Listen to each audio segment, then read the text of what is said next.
दोस्तों एक 26 साल की महिला होती है और वो एक 55 साल के व्यक्ति के प्यार में इतनी अंधी हो जाती है, इतनी ज़्यादा अंधी हो जाती है कि वो ना तो अपनी माँ को देखती है, उसकी एक बूढ़ी माँ होती है, और ना ही अपने पति को देखती है।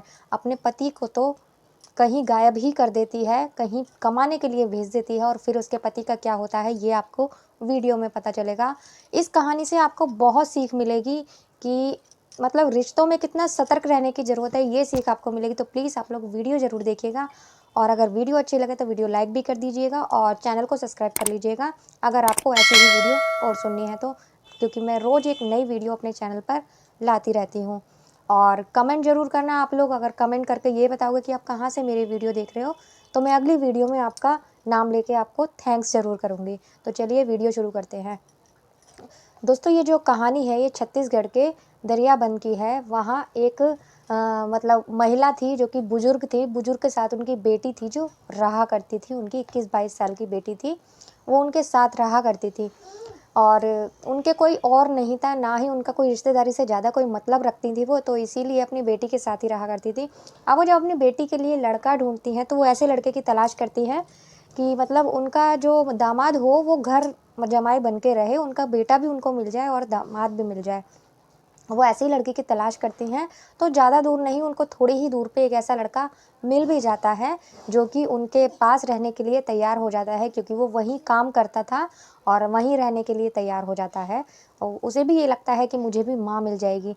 तो दोस्तों वहीं रह रहे होते हैं दोनों पति पत्नी दोनों ही, और लड़की जो होती है उसका नाम श्यामली होता है और जो लड़का होता है उसका नाम तरुण होता है। अब जब दोनों पति पत्नी खुशी से रह रहे होते हैं, उसकी माँ भी होती है, अब वो कमाता है अपने परिवार का, अपनी मतलब जो सास थी उसकी उसको माँ मानने लग गया था। वो अपनी पत्नी का और अपनी सास का बहुत ही अच्छे से ख्याल रखता है, लेकिन उसके मन में कहीं न कहीं आता है कि मैं अच्छी तरह मतलब और अच्छा कमाऊँ तो मैं अपनी सास की, जो मेरी माँ जैसी है उनकी और अपने पत्नी की और अच्छे से देखभाल कर सकूँगा, अच्छे से उनको मतलब पैसे दे सकूँगा, हर ऐशो-आराम दूँगा, तो इसके लिए मुझे ज़्यादा कमाने की ज़रूरत है।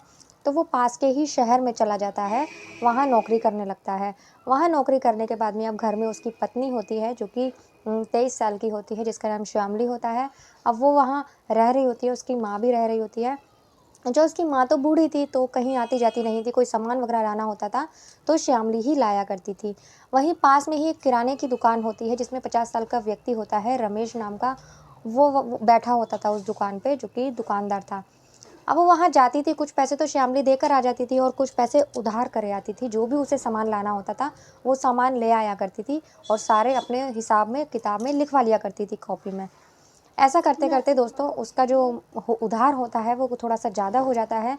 उसका पति आता था तो पैसे दे देता था, लेकिन वो अभी उसका इतना अच्छा काम नहीं जमा था, तो इसीलिए उसका उधार बहुत ज़्यादा, श्यामली का जब कुछ मन करता था वो जब ही ले आती थी।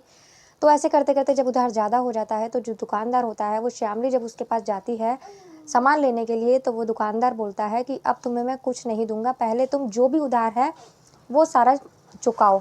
तो वो कहती है अभी नहीं है, मेरे जब पैसे आएँगे तो मैं दे दूँगी तुम्हें, मुझे सामान दे दो। जब वो देने की मना कर देता है तो वो कहती है अच्छा मैं ऐसा क्या करूँ जो मतलब तुम मुझे सामान दे दोगे? तो दोस्तों पहले के लोग कुछ भी बोलने से पहले कितने झिझकते थे, एकदम से नहीं कुछ बोलते थे, लेकिन आजकल माहौल इतना ख़राब हो चुका है कि लोग बाग कुछ भी बोलने से पहले, कुछ भी करने से पहले एक बार भी नहीं सोचते हैं कि उसका अंजाम क्या होगा। तो जो दुकानदार होता है वो कहता है कि तुम्हें तो पैसे देने की भी ज़रूरत नहीं है, वो कहती है क्या मतलब है तुम्हारा? तो वो कहता है, रमेश कहता है कि तुम तो इतनी खूबसूरत हो, अगर तुम बुरा ना मानो तो मैं तुम्हारे साथ संबंध बनाना चाहता हूँ। अगर तुम मेरे साथ संबंध बनाओगी तो मैं तुमसे 1 रुपया भी नहीं लूँगा और सारा तुम्हारा जो भी उधारी है वो माफ़ कर दूँगा। तो इस पर श्यामली 2 मिनट के लिए शांत होती है और फिर उसको जवाब देती है कि ठीक है, कहाँ बनाने हैं संबंध और कहाँ हमें ऐसा करना है। तो जो दुकान वाला रमेश होता है, जो जिसकी उम्र 55 साल थी, मैं आपको बता रही हूँ 55 साल का व्यक्ति था वो, और श्यामली की उम्र 23 साल थी। जब वो ऐसे बोलती है कि कहाँ बनाने, तो वो कहता है कि दुकान में ही आ जाओ, दुकान में ही हम लोग संबंध बनाते हैं। तो वो उसे पकड़ कर अंदर खींच लेता है और दुकान में ही दोनों सारी मर्यादाएँ लाँघ देते हैं, दोनों संबंध बनाते हैं। उसके बाद अब ये उनका रोज़ का हो गया था। अब श्यामली जब भी जाती थी वो उसके साथ ऐसे ही करता था और उसको आदत हो गई थी श्यामली की। अब ऐसे ही टाइम निकलता जाता है। उसकी माँ को उस पर कभी शक ही नहीं हुआ, क्योंकि उसकी माँ घर पर रहती थी, बूढ़ी थी, ज़्यादा चल फिर नहीं पाती थी, इसलिए उसने अपनी बेटी पर कभी गौर नहीं किया। ना ही आस-पड़ोस में कभी किसी को पता चला, क्योंकि श्यामली अक्सर वहाँ सामान लेने जाया करती थी और सबको ये पता था कि और कोई सामान लेने वाला है नहीं घर में लाने वाला। इसका पति बाहर रहता है और घर में माँ चल फिर नहीं सकती। तो इसीलिए उन दोनों का ये रिश्ता, नाजायज़ रिश्ता चलता रहता है। इसी तरीके से अब जो श्यामली होती है, उसको रमेश की आदत लग जाती है। अब वो सोचने लगती है, उसको उसके बिना एक पल मतलब अच्छा नहीं लगता था। वो उसके संग एक पति की तरह ही मतलब रहने को उसका मन करता है। तो वो अपने पति से बोला, अब वो उसका जब मन करता था जब भी वो जाया करती थी उसके पास, लेकिन अब उसे डर लगने लगता है कि कहीं मेरे पति को ना पता चल जाए या किसी और को ना पता चल जाए। तो वो फिर एक अपने पति से बोलती है कि अब हमारी शादी को 2-3 साल हो चुके हैं, तो हमारा बच्चा भी होने वाला है। अगर हमारा बच्चा होगा तो हमारे खर्चे भी बढ़ जाएँगे, तो हमें और पैसों की ज़रूरत है। तुम एक काम करो, कहीं दूर शहर में जाकर, किसी अच्छे शहर में जाकर वहाँ जाकर काम करो, तो हमें अच्छा खासा पैसा मिलेगा, अच्छा खासा पैसा कमाओगे तो हमारे आने वाले बच्चे के लिए अच्छा रहेगा, उसे किसी बात की दिक्कत नहीं रहेगी। जब ऐसा उसकी पत्नी उसको बोलती है, तो जो उसका पति होता है तरुण, उसे लगता है कि शायद मेरी पत्नी सही कह रही है और वो उसकी बात मान भी लेता है। तो वो अपनी पत्नी की बात मानकर कमाने के लिए बाहर चला जाता है। और जब जब वो चला जाता है तो श्यामली को मौका मिल जाता है। अब वो चाहे जब दिन में जब उसका मन करता था, जब भी वो रमेश की दुकान पर चली जाया करती थी और उससे संबंध बनाया करती थी। उसे किसी की फ़िक्र नहीं थी, क्योंकि पति को उसने भेज दिया था और जो खुद उसकी माँ थी, उसकी माँ उस पर गौर नहीं करती थी ज़्यादा। इसीलिए ये रिश्ता इसी तरह चलता रहता है कि अचानक जो उसके पति तरुण होता है, तरुण के पिता होते हैं, वो एक बार अपने बेटे को फ़ोन करते हैं। उनका बेटा, उन्हें काफ़ी दिन से बात नहीं हुई थी, तो वो श्यामली के फ़ोन पर ही फ़ोन करते हैं। तो श्यामली फ़ोन उठाती है, तो उससे बोलते हैं कि मेरी तरुण से बात नहीं हुई है बहुत दिन से, क्या तरुण से मेरी बात हो जाएगी? तो वो कहती है कि वो तो आजकल बहुत ज़्यादा बिज़ी रहते हैं, क्योंकि वो काम करने के लिए गए हुए हैं और उनसे मेरी भी बात कभी-कभी होती है कुछ मिनट के लिए, लेकिन मेरी बात मेरे पास वो फ़ोन करते हैं। तो वो कहता है कि बात होती है, मैं तो उसके पास फ़ोन करता हूँ, ना ही उसका नंबर मिलता है और ना ही वो कभी मेरे पास फ़ोन करता है, नहीं तो वो मेरे से बात करता रहता था। हालाँकि उसके पिता की मर्ज़ी से ही उसने शादी की थी, उसके पिता राज़ी हो गए थे कि वो उसके साथ रह सकता है घर जमाई बन के। तो जब ऐसा होता है, श्यामली फ़ोन रख देती है और जब वो फिर फ़ोन करते हैं तो फ़ोन नहीं उठाती। तो जो तरुण के पिता होते हैं, उन्हें थोड़ा अजीब लगता है। अब वो श्यामली को बिना बताए ही श्यामली के घर पर आने की सोचते हैं और वो ऐसा ही करते हैं। वो श्यामली के घर आ जाते हैं बिना बताए और श्यामली जब उन्हें देखती है तो चौंक जाती है। तो श्यामली का बिहेव उनके लिए कुछ अच्छा नहीं था, जैसे कि पहले मतलब वो बहू की तरह ट्रीट करती थी उनको, ससुर की तरह अच्छे से बात करती थी। अब उसका रवैया बदल चुका था।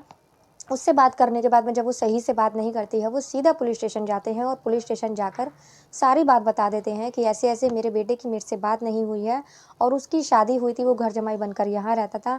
उसकी पत्नी कुछ बता नहीं रही है, वो कह रही है मेरी बात होती है, लेकिन मेरे बेटे ने मुझसे बात नहीं की है। ऐसा कभी नहीं हुआ कि मेरे बेटे ने मुझसे बात ना की हो। यही कहने के बाद जो पुलिस होती है, अब वो श्यामली के पास आती है, श्यामली से पूछताछ करती है। तो श्यामली यही बोलती है कि मेरी बात तो होती रहती है, लेकिन चाहे 1 मिनट के लिए बात हो, लेकिन मेरे पास तो तरुण फ़ोन करते रहते हैं। ऐसा करने के बाद पुलिस को थोड़ा उस पे शक होता है। शक होने के बाद पुलिस उसके कॉल की सीटीआर निकलवाती है उसकी। निकलवाने के बाद में पता चलता है कि उससे तो उसकी कभी बात ही नहीं हुई है, काफ़ी दिन से उसकी बात ही नहीं हुई है। लेकिन एक नंबर था जिस पर हमेशा उसकी बात होती रहती थी। ऐसा करने के बाद वो लोग उस नंबर की जाँच करते हैं, तो वो नंबर पास के ही दुकान वाले का मिलता है। जो रमेश होता है उसी का वो नंबर होता है। अब श्यामली से सख्ती से पूछताछ की जाती है, बहुत देर तक तो वो नहीं बताती, लेकिन बहुत ही जर वो टूट भी जाती है। जब लेडीज़ पुलिस उसकी पिटाई लगाती है, तो वो बहुत जल्दी टूट जाती है और वो सच्चाई बताने लगती है। अब वो बताती है कि मेरे पति ने एक दिन मेरा मतलब रमेश के साथ, जो दुकान वाला है उसके साथ मैं संबंध बना रही थी, हम लोग आपत्तिजनक स्थिति में थे। उसके बाद जो मेरे पति थे तरुण, उन्होंने हमें देख लिया था। देखने के बाद जो रमेश था वो तो वहाँ से भाग गया था। भागने के बाद वो तो भाग जाता है, लेकिन मेरे पति ने मेरी बहुत बुरी तरह से पिटाई लगाई थी और साथ में मुझे समझाया भी था कि ऐसा नहीं होना चाहिए। उस वक़्त तो मैंने उनसे हाथ जोड़कर माफ़ी माँग ली थी और बोल दिया था कि आगे से ऐसा नहीं होगा। लेकिन उसके बाद मेरा मन नहीं माना था और मैं उसके संग दोबारा से संबंध बनाने चली गई थी। उसके बाद बनाने के बाद मेरे पति को दोबारा से पता चल गया था, लेकिन इस बार मेरे पति ने मुझे बहुत बुरी तरह से मारा था और फिर इस बार तो रमेश को भी मारा था, रमेश को भी पकड़ लिया था। तो इसलिए इतना मुझे मारा था कि मैं बेहोश हो गई थी। बेहोश होने के बाद रमेश को गुस्सा आता है कि मेरी प्रेमिका को वो मार रहा है इतनी बुरी तरह से। तो जो रमेश था उसने एक डंडा उठाया, डंडे से तरुण के सर पर वार किया जोरदार, जिससे कि वो वहीं गिर पड़ा और उसकी मतलब वो नहीं रहा, उसकी जान चली गई।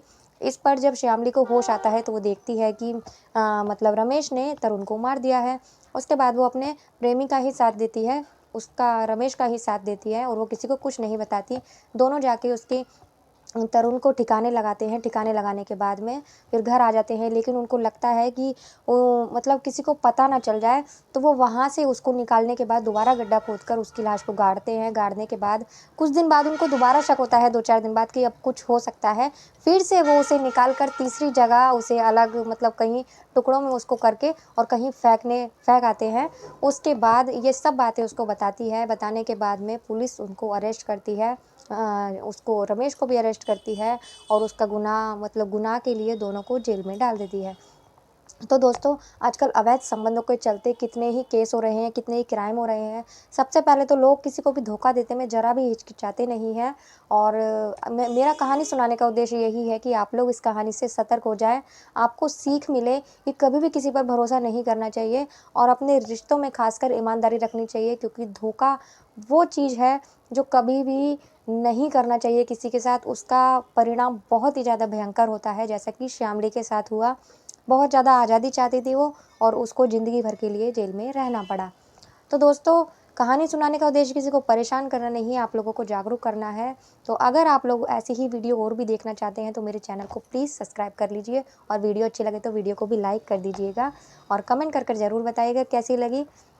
तो मिलते हैं अगली किसी वीडियो में एक नई कहानी के साथ। तब तक के लिए नमस्कार।